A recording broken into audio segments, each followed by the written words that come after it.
गुरुमुखो, भगवान श्री कृष्ण जी कहते हैं कि मरते समय जिसको जिस प्रकार का मन में ध्यान आता है उसी के अनुसार ही उसको योनि मिलेगी। अतः जिसका मरते समय मेरी तरफ ध्यान होगा वह मनुष्य शरीर त्यागने पर मुझ में ही लीन हो जाएगा।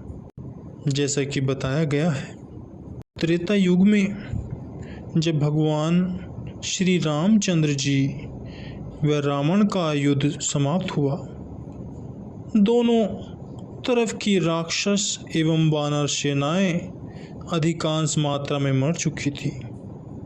थोड़े से ही व्यक्ति बच गए थे। उस समय भक्त विभीषण जी ने भगवान श्री रामचंद्र जी के चरणों में प्रार्थना की, प्रभु इस समय लंका में केवल बुलाएं व बालकों के अतिरिक्त शेष कोई भी नहीं रहा। छोटे बच्चे जब तक बड़े होंगे उस समय तक लंका का काम कैसे चलेगा। तब भगवान श्री रामचंद्र जी ने अमृत से भरा कलश विभीषण को देकर कहा, प्रिय लंकेश, एक एक घूंट अमृत का सब मृतक राक्षसों के मुंह में डाल दो, जिससे सब जीवित हो उठे।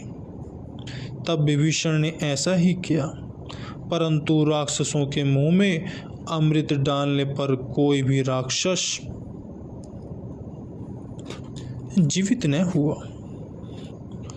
तब यह देखकर विभीषण को बड़ा आश्चर्य हुआ कि भगवान, मेरी सेना का तो एक भी सैनिक जीवित न हो पाया, इसका क्या कारण है।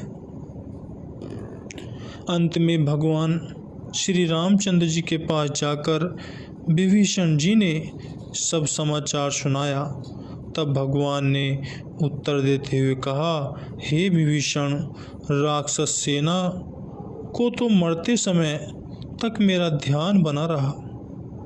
युद्ध के अवसर पर भी वे दिल में यह कहते रहे कि राम कहाँ हैं और लक्ष्मण कहाँ हैं। मेरे ध्यान व तसव्वुर में ही उनकी इस प्रकार मृत्यु हो गई है। इसलिए राक्षस सेना तो सब की सब मुक्त हो गई है, वे तो अब जीवित न होंगे।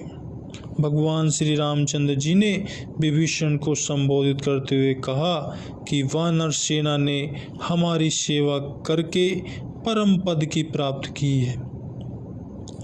राक्षस सेना को अंतिम समय मेरा ध्यान आ जाने पर मुक्ति प्राप्त हुई है। हे विभीषण, आवागमन के चक्कर से छूटने के यही दो उपाय हैं, सेवा तथा ध्यान तसव्वुर। सेवा करने का प्रयोजन भी यही होता है कि अंतिम समय तक इस जीव को अपने इष्ट देव का ध्यान और तसव्वुर आवे। भाव यह है कि अंते मति सा गति, मरण काल में जो विचार भी सर्वोपरि होता है उसी के अनुसार ही मनुष्य को परलोक में गति मिल सकती है। परंतु जीवन के अंतिम क्षणों में श्रेष्ठ भावनाएं ही हमारा साथ देंगे। इस बात की निर्भरता मनुष्य के जीवन काल की दिनचर्या पर है। जैसे वातावरण में और जिस प्रकार की संगति में उसने समय व्यतीत किया होगा, उसी प्रकार के विचार अंतिम क्षणों में स्वतः उत्पन्न होंगे। अतएव जीवन काल में ही मधुर और विमल सत्संग, सद्गुरु की सेवा व मालिक के नाम का भजन सुमरन के वातावरण में जीवन व्यतीत करना चाहिए। यही जीवन का मुख्य उद्देश्य है।